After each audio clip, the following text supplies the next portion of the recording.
Amrit noni pain oil, ನೋವಿಗೆ ವಿರಾಮ, ದೇಹಕ್ಕೆ ಆರಾಮ. ನಿನ್ನೆ ಸರ್ಕಾರದ ಕಡೆಯಿಂದ ಒಂದು ನಿಲುವು ಪ್ರಕಟ ಮಾಡಿದ್ರು. ಕರ್ನಾಟಕದಲ್ಲಿ ಖಾಸಗಿ ಉದ್ದಿಮೆಗಳಲ್ಲೂ ಸಿ ಮತ್ತು ಡಿ ವರ್ಗದ ಉದ್ಯೋಗವನ್ನು ಕನ್ನಡಿಗರಿಗೆ ಮೀಸಲಿಡಬೇಕು ಅಂತ ಹೇಳಿ. ನಾನು ಮುಖ್ಯಮಂತ್ರಿಗಳಿಗೆ ಒಂದು ಪ್ರಶ್ನೆ ಕೇಳಲಿಕ್ಕೆ ಬಯಸ್ತೇನೆ. ಈ ವಿಷಯದಲ್ಲಿ ನಿಮ್ಮ ಬದ್ಧತೆ ಏನು? ಕೇವಲ ನಿಮ್ಮ ಸರ್ಕಾರದ ಮೇಲೆ ಮತ್ತು ನಿಮ್ಮ ಮೇಲೆ ಹಗರಣಗಳು ಸುತ್ತಕೊಂಡಿದ್ದಾವೆ ಅನ್ನೋ ಕಾರಣಕ್ಕೋಸ್ಕರ ವಿಷಯಾಂತರ ಮಾಡಕ್ಕಾಗಿ ನೀವು ಈ ವಿಷಯವನ್ನು ಪ್ರಸ್ತಾಪ ಮಾಡಿದ್ದೀರಿ. ನಿಮಗೆ ಈ ವಿಷಯದಲ್ಲಿ ಬದ್ಧತೆ ಇಲ್ಲ.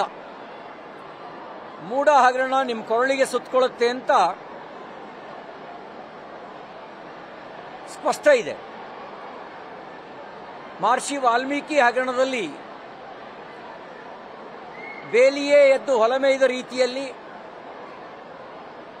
ಮಂತ್ರಿಯೇ ಯೋಜನೆ ರೂಪಿಸಿ ನಕಲಿ ಖಾತೆಗಳಿಗೆ ಹಣ ವರ್ಗಾವಣೆ ಮಾಡಿ ವಂಚನೆ ಮಾಡಿರೋದು ನಿಮಗೂ ಗೊತ್ತಿದೆ. ಈ ಹಗರಣಗಳು ನಿಮ್ಮ ಸರ್ಕಾರದ ಇಮೇಜಿಗೆ ಧಕ್ಕೆ ತಂದಿದ್ದಾವೆ. ಈ ಕಾರಣಕ್ಕೆ ರಾಜ್ಯದ ಜನರನ್ನ ಭಾವನಾತ್ಮಕವಾಗಿ ದಿಕ್ತಪ್ಪಿಸೋದಕ್ಕೆ ನೀವು ಈ ಪ್ರಸ್ತಾಪ ಮಾಡಿದ್ದೀರಿ ಅನ್ನೋದು ಸ್ಪಷ್ಟ. ಯಾವುದೇ ಈ ರೀತಿಯ ಪ್ರಸ್ತಾವನೆಗಳನ್ನು ಮಂಡಿಸೋದಕ್ಕೆ ಮುಂಚೆ ಮೊದಲು ಮಾಡಬೇಕಾಗಿರ್ತಕ್ಕಂಥ ಕೆಲಸ ಸಂಬಂಧಪಟ್ಟ ಉದ್ದಿಮೆದಾರರ ಜೊತೆನಲ್ಲಿ ಸಮಾಲೋಚನೆ ಮಾಡಿ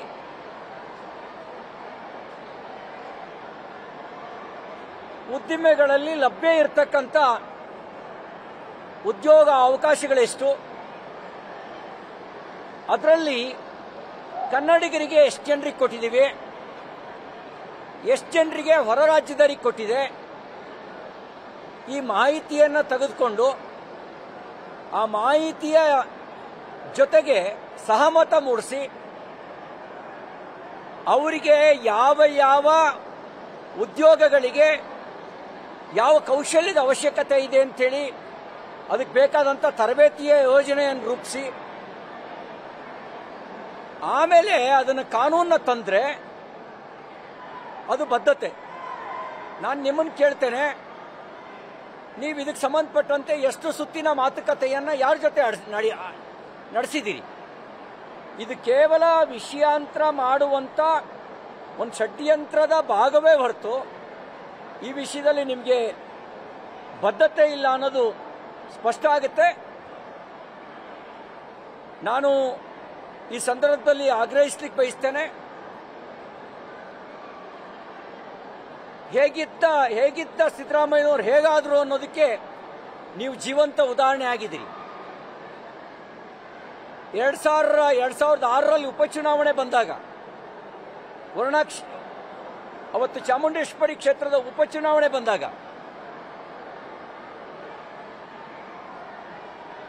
ಬಿಜೆಪಿ ಮತ್ತು ಜನತಾದಳದ ಸಮ್ಮಿಶ್ರ ಸರ್ಕಾರ ರಾಜ್ಯದಲ್ಲಿತ್ತು.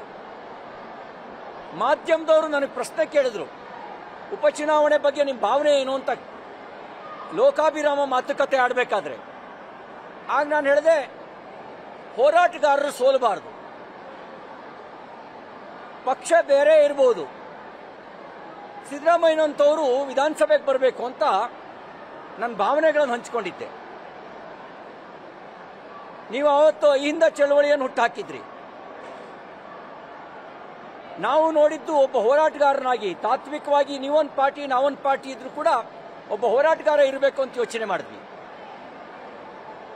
ನೀವು ಯಾವ ವರ್ಗ ನಿಮಗೆ ರಾಜಕೀಯ ಪುನರ್ಜನ್ಮ ಕೊಡ್ತೋ, ಯಾವ ವರ್ಗ ನಿಮ್ಮ ರಾಜಕೀಯ ಭವಿಷ್ಯವನ್ನು ರೂಪಿಸ್ತೋ, ಆ ವರ್ಗದ ಕಲ್ಯಾಣಕ್ಕಾಗಿ ಬಳಕೆ ಆಗಬೇಕಾದಂತ ಹಣ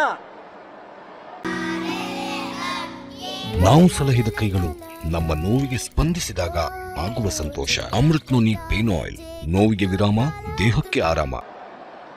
SC ST ಹಣ ಇರ್ಬೋದು, ಅಲ್ಪಸಂಖ್ಯಾತರ ಹಣ ಇರ್ಬೋದು, ಹಿಂದುಳಿದ ಇಲಾಖೆ ಹಣ ಇರ್ಬೋದು, ಅದರ ಲೂಟಿ ಮತ್ತು ದುರ್ಬಳಕೆಗೆ ನೇರವಾಗಿ ನಿಮ್ಮ ಸರ್ಕಾರವೇ ಹೊಣೆ ಹೊತ್ತಿದೆ. ಲೂಟಿಗೆ ನಿಮ್ಮ ಸಚಿವ ಸಂಪುಟದ ಸಹೋದ್ಯೋಗಿಗಳೇ ಭಾಗಿಯಾಗಿದ್ದಾರೆ. ಇಷ್ಟಾದ್ಮೇಲೂ ಕೂಡ ಇದೇನ ಸಂಬಂಧನೇ ಇಲ್ಲ, ಇದೊಂದು ಹಗರಣವೇ ಅಲ್ಲ ಅನ್ನೋ ರೀತಿಯಲ್ಲಿ ನೀವು ವರ್ತಿಸ್ತಾ ಇರ್ತಕ್ಕಂಥದ್ದು. ಆ ಹೋರಾಟಗಾರ ಸಿದ್ದರಾಮಯ್ಯನವರು ರಾಜಕೀಯವಾಗಿ ಇವತ್ತಿಲ್ಲ. ಇವತ್ತಿರೋದು ಕೇವಲ ಆಷಾಢಭೂತಿ. ಇವತ್ತು ಕೇವಲ ತನ್ನ ವೈಯಕ್ತಿಕ ಅಧಿಕಾರ ಉಳಿಸ್ಕೊಳ್ಳೋದಕ್ಕೆ ಯಾವುದೇ ಮಾರ್ಗವನ್ನು ಅನುಸರಿಸಲಿಕ್ಕೆ ಸಿದ್ಧರಾಗಿರ್ತಕ್ಕಂಥ ಸಿದ್ಧ ಕಲೆ ಹಸ್ತ ಸಿದ್ದರಾಮಯ್ಯನವರು ಮಾತ್ರ ಇರೋದು ಅನ್ನೋದು ಸ್ಪಷ್ಟ ಆಗುತ್ತೆ. ನಾವು ಆಗ್ರಹ ಮಾಡ್ತೇವೆ, SCP TSP ಅನುದಾನದ ದುರುಪಯೋಗವನ್ನು ನೀವು ಮಾಡಿಕೊಂಡಿದ್ದೀರಿ. ತಕ್ಷಣ SCP TSP ಅನುದಾನವನ್ನು ಆ ಜನರ ಕಲ್ಯಾಣದ ಅಭಿವೃದ್ಧಿ ಯೋಜನೆಗಳಿಗೆ ಮಾತ್ರ ಬಳಕೆ ಮಾಡಬೇಕು, ನಿಮ್ಮ ಗ್ಯಾರಂಟಿಗಲ್ಲ. ಗ್ಯಾರಂಟಿ ಅನ್ನೋದು ಅದು general subject, not SCP TSP. SCP TSP specifically SCP TSP ಕಲ್ಯಾಣಕ್ಕಾಗಿಯೇ ಬಳಕೆಯಾಗಬೇಕು. ಅದರ ದುರ್ಬಳಕೆಯನ್ನು ತಕ್ಷಣ ನಿಲ್ಲಿಸಬೇಕು ಅಂತ ಆಗ್ರಹಿಸ್ತೇನೆ. ಜೊತೆಗೆ ಮೂಡ ಹಗರಣ ಇರಬಹುದು, ಮಹರ್ಷಿ ವಾಲ್ಮೀಕಿ ಹಗರಣ ಇರಬಹುದು, ನಿಗಮದ ಹಗರಣ ಇರಬಹುದು, ಅದರ ನೈತಿಕ ಹೊಣೆಯನ್ನು ನೀವು ಹೊತ್ಕೊಳ್ಬೇಕು. ನೀವೀಗ ಮೂಡ ಹಗರಣಕ್ಕೆ ದೇಸಾಯಿ ಕಮಿಷನ್ ಅನ್ನು ನೇಮಕ ಮಾಡಿದ್ದೀರಿ. ನಾನು ನಿಮ್ಮನ್ನು ಕೇಳಕ್ಕೆ ಬಯಸ್ತೇನೆ, ಅರ್ಕಾವತಿ ರೀಡು ಪ್ರಕರಣ ಬಂದಾಗ ಆಗ ನಿಮ್ಮ ಮೇಲೆ ಆರೋಪ ಕೇಳಿ ಬಂದಿತ್ತು. 1000ಕ್ಕೂ ಹೆಚ್ಚು ಎಕರೆ ಜಮೀನನ್ನ ನಿಯಮ ಬಾಹಿರವಾಗಿ ರೀಡು ಹೆಸರಿನಲ್ಲಿ ರಿಯಲ್ ಎಸ್ಟೇಟ್ ಉದ್ದಿಮೆದಾರರಿಗೆ, ಬ್ರೋಕರ್ಗಳಿಗೆ ಸಹಾಯ ಆಗೋ ರೀತಿಯಲ್ಲಿ 1 ಎಕರೆಗೆ 1 ಕೋಟಿ ರೂಪಾಯಿಗೂ ಹೆಚ್ಚು ಹಣವನ್ನು ಪಡೆದು ನೀವು ಮತ್ತು ನಿಮ್ಮ ಸರ್ಕಾರ ಡಿನೋಟಿಫೈ ಮಾಡಿದೆ ಅನ್ನುವ ಆರೋಪ ಬಂದಾಗ ನೀವು ಕೆಂಪಣ್ಣ ಆಯೋಗವನ್ನು ರಚನೆ ಮಾಡಿದ್ರಿ. ಕೆಂಪಣ್ಣ ಆಯೋಗ ವರದಿ ಕೊಟ್ಟಿದೆ.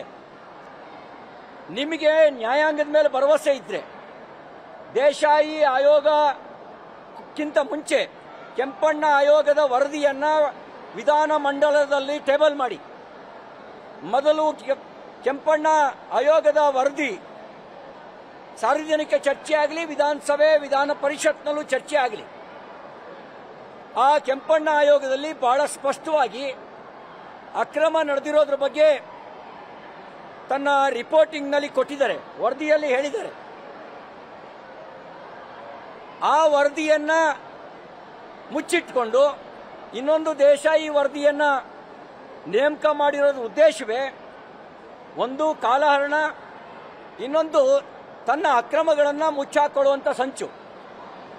ನೀವು ಅಧಿಕಾರಕ್ಕೆ ಬಂದ ತಕ್ಷಣ ಲೋಕಾಯುಕ್ತವನ್ನ ದುರ್ಬಲಗೊಳಿಸಿ ACB ರಚನೆ ಮಾಡಿ ಯಾವ್ಯಾವುದು ನಿಮ್ಮ ಸರ್ಕಾರದ ಮೇಲೆ ಆರೋಪ ಬರುತ್ತೆ ಎಲ್ಲ ಆರೋಪವನ್ನು ACBಗೆ ಕೊಟ್ಟು ಅಲ್ಲಿಂದ ಕ್ಲೀನ್ ಚಿಟ್ ತಗೊಳ್ಳುವಂತ ಕೆಲಸವನ್ನು ಮಾಡಿದ್ರಿ.